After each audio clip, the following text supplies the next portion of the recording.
बहू, तुम्हारा पेट क्यों फूल रहा है? पेट कहाँ? नहीं तो। क्या भाभी, हमें साफ साफ दिखाई दे रहा है। ओ, शायद ज्यादा खाने की वजह से हुआ है। ठीक हो जाएगा, आप लोग चिंता मत कीजिए। लेकिन और 1 महीने बाद पेट थोड़ा और फूल गया। बिमला को शक हुआ, जिस औरत का पति सुहागरात से पहले ही मर गया हो, उसका पेट कैसे फूल सकता है। शादी के बाद से ही अनीता का बर्ताव कुछ ठीक नहीं है। शादी के 1 हफ्ते बाद एक दिन अनीता अपने कमरे में बैठकर एक पुतले को गोद में लेकर गाना गा रही थी। चंदा है तू, मेरा सूरज है तू, हाँ मेरी आंखों का तारा है तू, चंदा है तू, मेरा सूरज है तू। और कमरे के बाहर से अनीता की सास बिमला और ननद पूर्वा ये देख रही हैं। अरे, ये औरत पागल पागल हो गई है क्या? पता नहीं माँ, भैया को खोने के शौक में शायद दिमाग खराब हो गया है भाभी का। बिमला और पूर्वा अंदर चली गई और अनीता से कहा, बहू ये क्या कर रही हो? एक पुतले को सुला रही हो?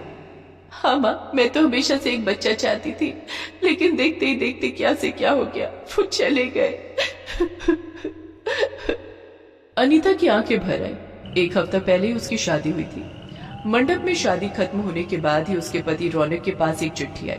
अरे, ये किसकी चिट्ठी है? पढ़ के देखता हूँ। रौनक आर्मी ऑफिसर था और वो चिट्ठी आर्मी की तरफ से ही आई हुई थी। बॉर्डर में जंग छिड़ गई है, मुझे अभी जाना होगा। ये सुनकर अनीता अपने आप को संभाल नहीं पाई। तो फिर हमारी सुहागरात का क्या होगा रौनक? जंग से लौटने के बाद हम सुहागरात मनाएंगे। तुमने मुझे प्रॉमिस किया था रौनक कि तुम मुझे एक बच्चा दोगे। मुझे बच्चे बहुत पसंद है। हमारा बच्चा होगा अनीता, बस थोड़ा इंतजार कर लो। जंग से लौटने के बाद मैं दिन रात तुम्हारे साथ बिताऊंगा। रौनक जंग लड़ने चला गया। अनीता ससुराल चली गई और रौनक के फोन का इंतजार करती रही। 2 दिन बीत गए लेकिन रौनक का कॉल नहीं आया। अनीता बेचैन हो गई। 2 दिन हो गए, वो कहाँ होंगे, किस हालत में होंगे? बहू, ज्यादा चिंता मत करो, तबीयत बिगड़ जाएगी। हाँ भाभी, आर्मी ऑफिसर से शादी करोगी तो जिंदगी भर इंतजार ही करना पड़ेगा। भैया तो हमेशा ऐसे अचानक से चले जाते हैं, हमें इन सब चीजों की आदत है। लेकिन अनीता का मन नहीं मान रहा था। पता नहीं क्यों मुझे कुछ गड़बड़ लग रही है, नहीं तो वो एक कॉल तो जरूर करते। अगले दिन अनीता दरवाजे के बाहर बैठकर रौनक की राह देख रही थी। इतने में पियन चिट्ठी लेकर आया। ये आर्मी ऑफिसर रौनक का घर है ना? हाँ, उन्होंने चिट्ठी भेजी है क्या? उन्होंने नहीं भेजा है, आर्मी की तरफ से चिट्ठी है, उनके घर वालों के लिए। पियन चिट्ठी देकर चला गया। अनीता ने चिट्ठी खोलकर पढ़ी और उसके हाथ से चिट्ठी गिर गई। वो रोने लगी। अरे ये क्या हुआ, मैं विधवा हो गई। हे भगवान, ये क्या किया आपने, क्या किया? रोने की आवाज सुनकर बिमला और पूर्वा वहां आई। अनीता ने दोनों को सब कुछ बताया और वो दोनों भी रोने लगे। चिट्ठी में लिखा था कि ऑफिसर रौनक अब इस दुनिया में नहीं है। जंग के मैदान में उनका देहांत हो गया, लेकिन उनकी बॉडी अभी तक नहीं मिली। अब क्या होगा माँ जी, अब क्या होगा? मेरा पति कभी मेरे पास नहीं लौटेगा। मेरा बेटा, मेरा बेटा। 2 दिन तक रोना धोना चलने लगा और उसके बाद से अनीता अजीब हरकत करने लगी। बच्चा, मुझे बच्चा चाहिए। रौनक ने मुझे बच्चा देने का वादा किया था, मुझे बच्चा चाहिए। अभी बच्चा कहाँ से आएगा भाभी, अब तो भैया ही नहीं रहे। वो सब मुझे नहीं पता, मुझे बच्चा चाहिए किसी भी हालत में। अनीता बाजार से एक छोटा सा पुतला खरीद कर लाई और उसे खिलाने और सुलाने लगी। उसे गोद में लेकर इधर उधर घूमने लगी। सभी ने सोचा कि अनीता पागल हो गई है। आसपास के लोग भी बातें करने लगे और ऐसे ही 2 महीने बीत गए और अचानक से एक दिन अनीता बीमार पड़ गई। उसे तेज बुखार आया और उसका सर चकराने लगा। उसे डॉक्टर के पास ले जाया गया। डॉक्टर ने अनीता से कुछ कहा। बिमला और पूर्वा को कुछ समझ नहीं आया, लेकिन अनीता बहुत खुश लग रही थी। इसीलिए बिमला ने पूछा, क्या बात है बहू, इतनी खुश क्यों हो, क्या हुआ? कुछ नहीं माँ जी, बस ऐसे ही, आप नहीं समझेंगी।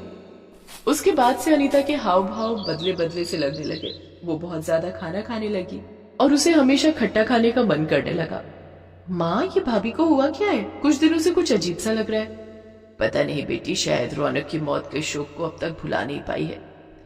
बिमला ने यह कहकर उसे इग्नोर कर दिया, लेकिन 3 महीने बाद अनीता का पेट फूलने लगा। बहू, तुम्हारा पेट क्यों फूल रहा है? पेट कहाँ, नहीं तो। क्या भाभी, हमें साफ साफ दिखाई दे रहा है। अब शायद ज्यादा खाने की वजह से हुआ है, ठीक हो जाएगा, आप लोग चिंता मत कीजिए। लेकिन और 1 महीने बाद पेट थोड़ा और फूल गया। बिमला को शक हुआ। हाँ, तू सच कह रही थी, कुछ तो गड़बड़ लग रहा है। माँ, इसका उत्तर उसी डॉक्टर के पास है जिसके पास भाभी गई थी।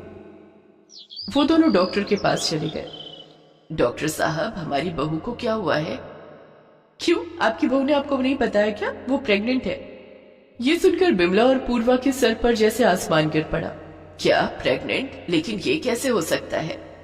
वही तो, भाभी तो कुंवारी है। दोनों घर लौटे और अनीता को उल्टा सीधा सुनाने लगे। बच्चा पाने के लिए तू मुंह काला करके आई कल मुही। हाँ भाभी, ये आपने गलत किया, भैया आपसे प्यार करते थे। बता कल मुही, इस बच्चे का बाप कौन है? मैं नहीं बता सकती। हाँ, कैसे बताएगी वो? पता नहीं कौन सी पापी औरत को घर की बहू बना कर लाई हो। खबरदार माँ, मेरे चरित्र पर उंगली मत उठाइए। तो क्या करूं, तेरी पूजा करूं? बिमला बहुत गुस्सा हो गई और उसने अनीता को घर से निकाल दिया। अनीता समझ गई कि इस घर में उसे जगह नहीं मिलने वाली है। सिर्फ उसे पता था कि उसके बच्चे का पिता कौन है, लेकिन वो किसी को बता नहीं सकती थी। अनीता मायके लौट गई, लेकिन सब कुछ सुनने के बाद वहां से भी उसे निकाल दिया गया। बेचारी अनीता फुटपाथ पर रहने लगी और कुछ महीने बाद फुटपाथ पर ही उसे एक बेटा हुआ। लेकिन अनीता के पास अपने बेटे को परवरिश करने के लिए पैसे नहीं थे, इसलिए वो अपने ससुराल के दरवाजे पर उसे रख कर आई। बिमला ने दरवाजा खोला और उस बच्चे को देखा। अरे ये क्या, यहाँ बच्चा कौन रख कर गया है? जरूर उस कलमुही अनीता ने किया है ये। बिमला दरवाजा बंद करने जा ही रही थी कि तभी उसने देखा कि उस बच्चे के दाहिने गाल पर एक तिल है। अरे, मेरे बेटे के गाल पर भी एक तिल था, वो भी दाहिने गाल पर। ये कैसे संभव है? बिमला आश्चर्यचकित होकर खड़ी थी कि तभी एक कांड हो गया। रौनक बिमला के सामने आकर खड़ा हो गया। माँ, कैसी हो आप? अरे बेटा, तू कैसे आया? चिट्ठी में तो लिखा था कि तू। वो सब झूठ था माँ, मुझे एक सीक्रेट मिशन पर भेजा गया था, इसलिए मुझे मरने का नाटक करना पड़ा। लेकिन इस बीच मैं चुपके से एक रात को घर आया था और केवल अनीता से मिल पाया था। उसे मैंने मेरे बारे में किसी को बताने से मना किया था, इसलिए वो आप लोगों को कुछ नहीं बताई। अब जाकर बिमला और पूर्वा सब कुछ समझ पाई।